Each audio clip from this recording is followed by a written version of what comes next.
Today, you're going to learn how to use the Vesica Pisces, sacred geometry, a geometric structure that we see throughout every religion, nature, and spirituality. But we're going to learn how to use it today to move energy through our fields and how to get grounded. We're going to work with it from a very practical standpoint. Heads up, if there's a lot of background noise today, my dog is snoring under my desk and I have a house cleaner here. The past month in meditation, I have been seeing sacred geometry shapes come into my field, and they, my guides, have been having me place them in my field, hooking up different energy centers, which all this is new to me. I mean, I've used these before, but it's never been as vivid or as intentional as it has been recently, which is my cue that I need to study up. So as I'm studying, I might as well share. And the Vesica Pisces is something I actually have tattooed on my arm. If you're listening, you're not going to be able to see it, but it's basically two overlapping circles. I'm a sphere when we're working or playing together, even when you're listening to this, when you're in conversation with someone somewhere, when you are listening to a group class or something, your sphere is connecting into the other person's sphere. Your sphere is connecting into the collective, and you play in the overlapped space, or that's where you want to play with others. When you're connecting into a group atmosphere, when you're connecting in with a healer, when you're connecting in with a class, whatever it is, you want to make sure that you stay in your sphere of light. They're in their sphere of light. But where you play together, where you learn together, where you heal together, where you grow together, is where that space overlaps.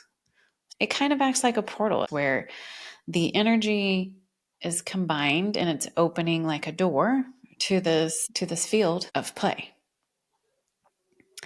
And this is something for you all to practice at any point in time throughout your day, maybe multiple times throughout your day, because we're not used to doing this. But when you're done, let's say listening to this or watching this YouTube or listening to this podcast, when you're done watching a show, when you're done having a conversation with someone, when you're leaving a store, I want you to practice making sure that you're taking your sphere and completely detaching it from my sphere in this video, from a store, from a partner, a friend, and then it becomes habit, so you kind of forget about it, which is why I have been forgetting lately to say this out loud. You'll naturally start to detach.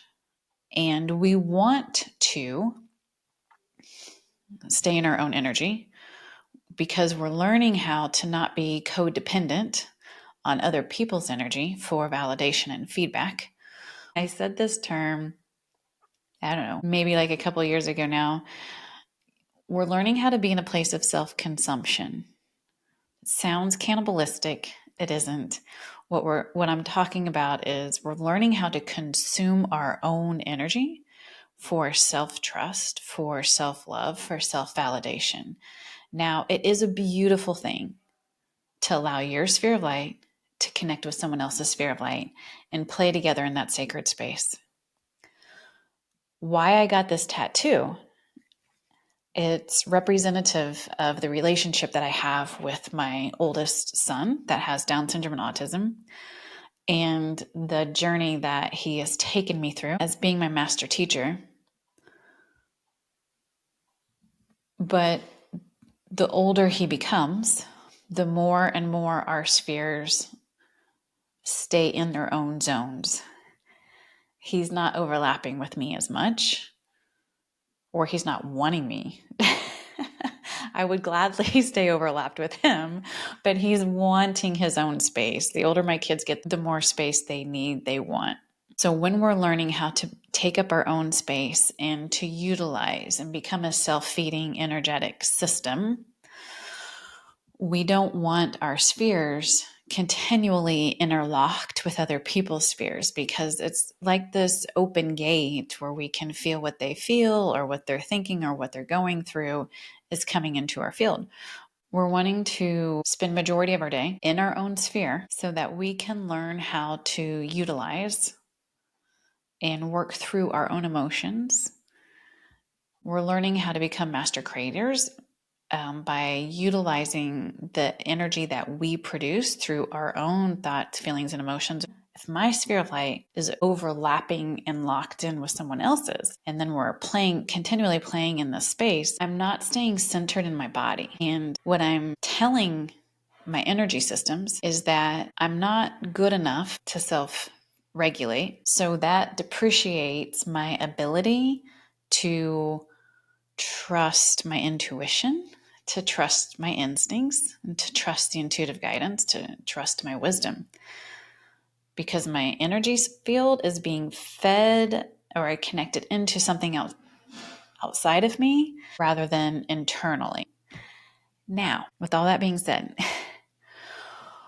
we also have the Vesica Pisces within us. So we utilize the Vesica Pisces with other people, places, and things. We disconnect that Vesica Pisces. So their spheres, ours is ours. Now we also have that same shape within our own energy field. So as above, so below. When we ground, everyone talks about grounding. It's an electron transfer between the earth and the body, but it's not just between the earth and the body, it's also between the body and the sun. So above us and below us. I want to take you through a process to utilize the Vesica Pisces in your field to activate some energy centers, to ground into your body, to get grounded above and below. Let's say you're having a headache or you're trying to just really download some information, understand some things, or you're needing to feel centered because you're feeling disconnected above and below. This allows you to become really heart-centered, and it's almost like you can open a door in your heart and open that connection to your guides, to source, to your oversoul, whatever it is you're seeking. All right, so let's play with this. The first sphere we want to put in place goes through the crown, through the heart. Imagine it going all the way to the bottom of the heart and back up and around. And first you can imagine it just like a circle, like a 2D circle.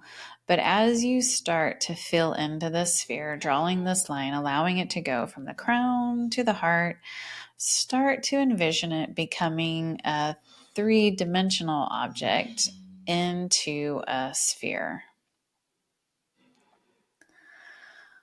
Good. And now this sphere is in place. It's rotating energy. It's bringing energy from the crown down into the heart. Now we're going to place a second sphere that goes from the top of the heart all the way down to the root. So first you can imagine it being a circle, just drawing a circle from the top of the heart all the way down to your root. And as that's in place, imagine it starting to fill out and becoming a 3-dimensional sphere.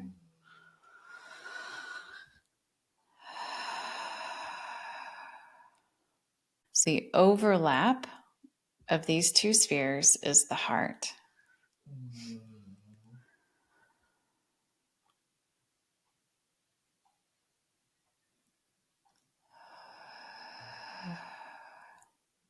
And just be aware of what you feel.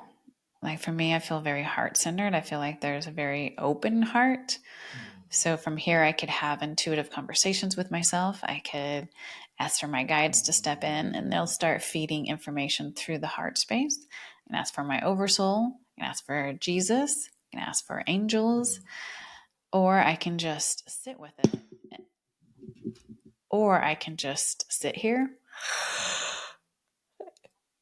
and allow my body to process what it needs to process, because any pent up energy in the mind, any pent up energy in the root now has room, and it's moving around these spheres, all coming up to the heart. And the heart has the ability to alchemize anything.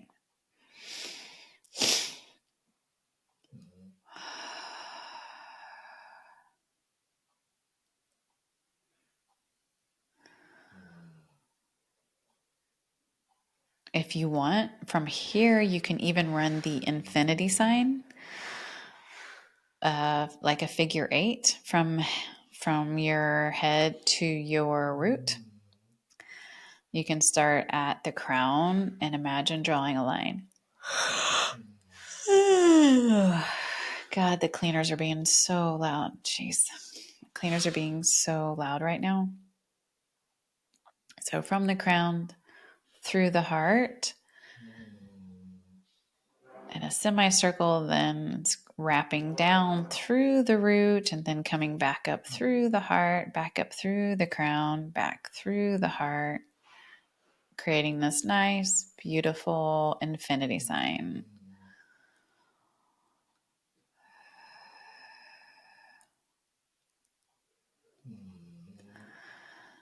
Now, what that infinity sign actually does is worth thinking about it in a two-dimensional structure, but it actually, that becomes a three-dimensional structure in which the loop at the top is a sphere and the loop at the bottom is a sphere. So those are your two spheres to your Vesica Pisces, and they overlap in the heart space.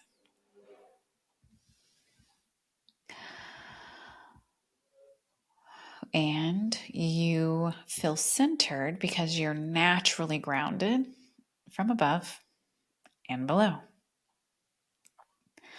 So you can use, if you're stuck in looping thoughts, you can use this, the Vesica Pisces, to move energy into your heart to get centered. If you're having like struggle with emotion, you can use this to move it up through your belly into your heart space. If you're feeling nervous and uneasy or anxious, you can use the Vesica Pisces. You can use the sacred geometry structure into your heart space. So play with it, have fun with it, play with it and have fun with it. And I am so sorry if you can hear everything that's going on around. Everything that's going on around. I just taught a class where we started utilizing some of these structures to do a massive energy clearing. I'll put that class, I'll